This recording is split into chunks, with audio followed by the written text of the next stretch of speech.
Well, I hope you like that. I have different versions of it over on my other channel. 10-second cartooning. I'll drop a link down below for you to check out the other channel, and that one will just have a couple of the straight up just the animation and not this at the end of it. But I worked pretty hard on this, 4 months more or less, with an accountability team, and this is the paper version from beginning to end. As you can see, it's there, but it's, you know, it's cut off, and some of it goes quicker than others. Now that has to do with I think the way I cut some of these, because I drew a line and I cut the bottom of the page, and so it ended up kind of being a little uneven because of that.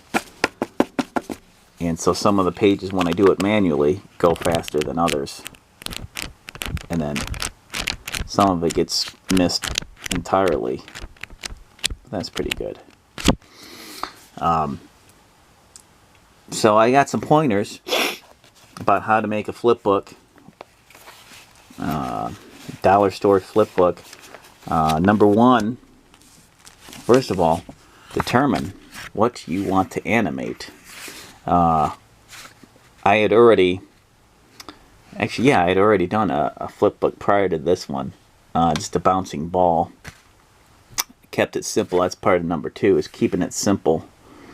I guess I'll start numbering these. Number one, number two. These are just bullet points. But anyway, yeah, what you want to animate.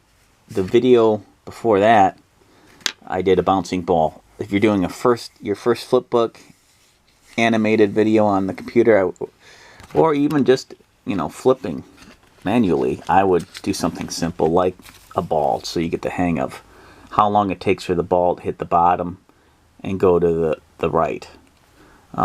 Animate, you know, just a little circle hitting the bottom and going up, so you can time it. So keep it simple, your first one. This one was my second. I knew I had the idea, just kind of popped in there based on some other YouTube drawings that I did, and sometimes it just pops into your head. You get lucky. In this case, I had a neat idea about the Stay Puft Kid from Ghostbusters Afterlife coming up to the camera, waving hi, and then a Ghostbuster using his neutrino wand and melting it and making him explode. I was toying with the idea of cutting away to a Ghostbuster and super nice detail, like from the first movie, like using his proton beam to blow it up, but that was going to take too long. So keep it simple. Excuse me. Determine the flipbook type. The type of paper, I should say. That's number 3. You can use index cards. They flip really well. You go to the dollar store and get a whole bunch of index cards, and you can flip it, and you won't skip pages, barely any at all, because of that card stock. So that's actually an ideal one to use as a flipbook. Now, I'm doing, I did kind of a technique where I brought it into the computer. So let me show you something else you could do too.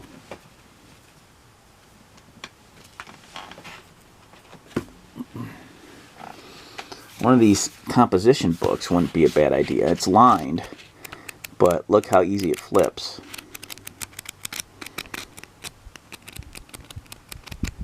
Now you'd have to tear each page out and line it up. But before I do that, let me show you look how easy the index cards flip too. Really good, really easy. You get almost every frame. But anyway, what I ended up doing to line up this just right, I think I measured it. I think I used a ruler and I marked the table right here, like at the edge, because I wanted to make sure every piece of paper, that's already crooked, lined up just right.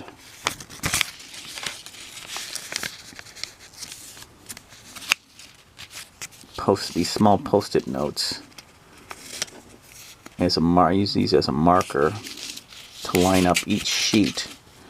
Now, if you got a cool program like TurboScan on your phone, I highly encourage that you get the app.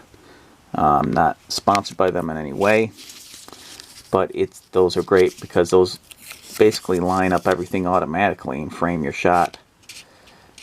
This is just kind of a good rule of thumb to use. There you go.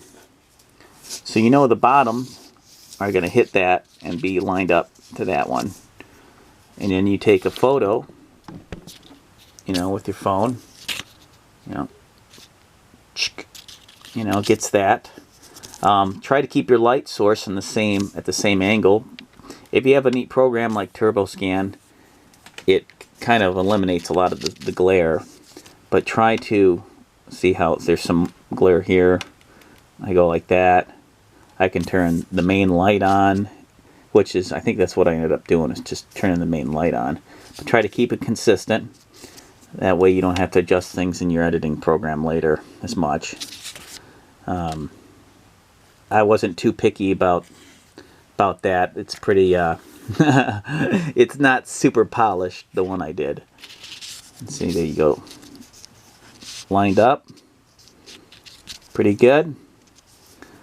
I kept these little lines in because I had to crop a lot of these in my LibreOffice version of PowerPoint, which is Impress, I think, and cut that off. So I made sure they're all lined up when I was cutting them in the program to that. Which on my other channel, 10-Second Cartooning, I show you some of my short videos. Show you how I did that. I just kind of cropped everything pretty consistently. So there you go, Post-its, the magic of small mini Post-it notes.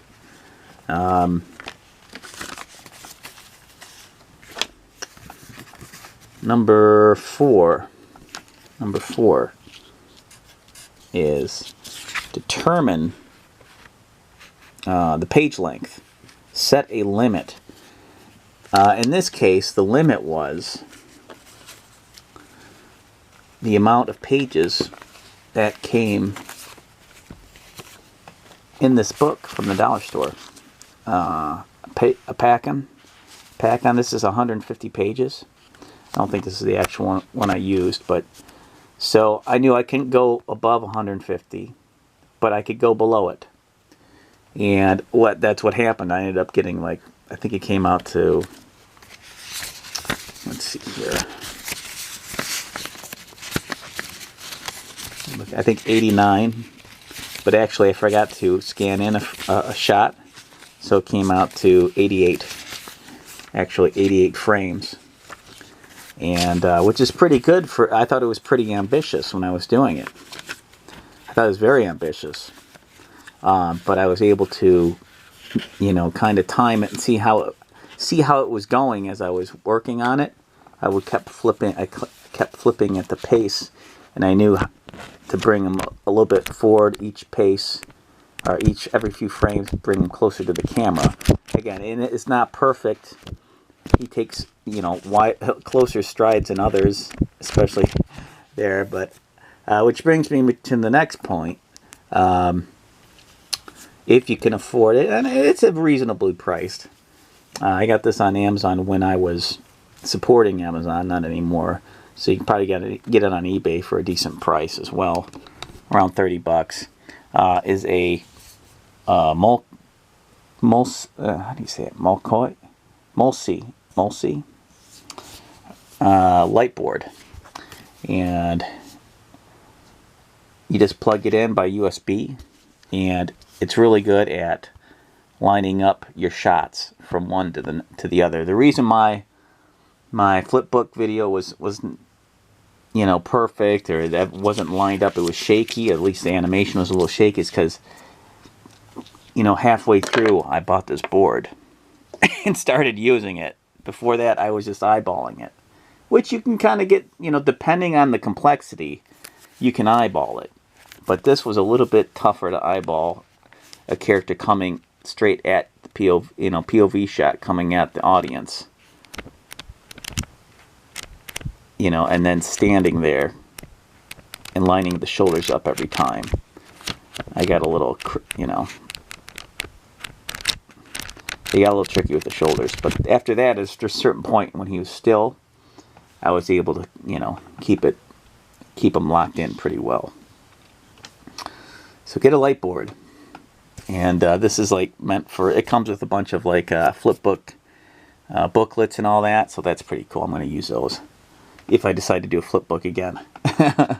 If I do, it's probably just going to be doing it that way, not on the computer so much. I don't know. We'll see, because it is kind of a lengthy process, even though it's my second Flipbook video, but my first one animated this way. Number 5, determine your software. PowerPoint. You can do it in PowerPoint. You have to learn the software as you're doing it, but that's good. You look at it this way, you're learning a new program. In my case, I used LibreOffice Impress, which is kind of like a knockoff version of PowerPoint. I had to download an extension to make it a video MP4 format that I could throw into another program to add sound effects to and things like that. I use Premiere Elements, which is a good cheap program. I don't know if they make it anymore, but I recommend it because it's not quite as involved as Premiere, but it's still got a lot of good bells and whistles. So it's a good editing program. There's also, I've heard that a free PC one is called DaVinci. DaVinci something, so that's a good one if you have a PC. Use iMovie, I guess, if you have a Mac and you don't have Final Cut Pro. iMovie's awesome. You can even animate it on your phone, which I highly encourage if you got a good app. Which there's plenty of good. I mean, you can get iMovie, you can get some good apps on your phone. But I think I would do that only if you want to keep your sound effects kind of limited, because you only have a certain amount of library sound effects on there. Or if I'd say maybe a quarter of this, maybe 20 pages or 50, because it's a lot of things, a lot of images to scan in. And you can have all those photos on your phone. Just be aware of that. So if you do it on your phone, yeah, it's more convenient, but you know, you can have all these images from the phone, depending how your storage is. You know, I don't know if you want to have that. So there's pros and cons. So keep it simple if you do it on your phone, I think. So that was number 5. Nope. Wrong space. Alright, so number 6. Set a deadline. And daily alarm. Have an accountability buddy. Yeah, so put on your calendar this such date, I'm going to have it done. Every day on your phone, set a song to that daily. That means when that song goes off, you're going to go to work on your Flipbook for at least 10 seconds. And have an accountability buddy. It's going to see, like, did you get your stuff done this week? Did you get your Flipbook done? That's going to wrap it up for now. I'm running out of battery. Keep drawing. And thanks for watching and subscribing and liking. That's awesome. I appreciate it, guys. Hit me up with any comments down below. Any questions.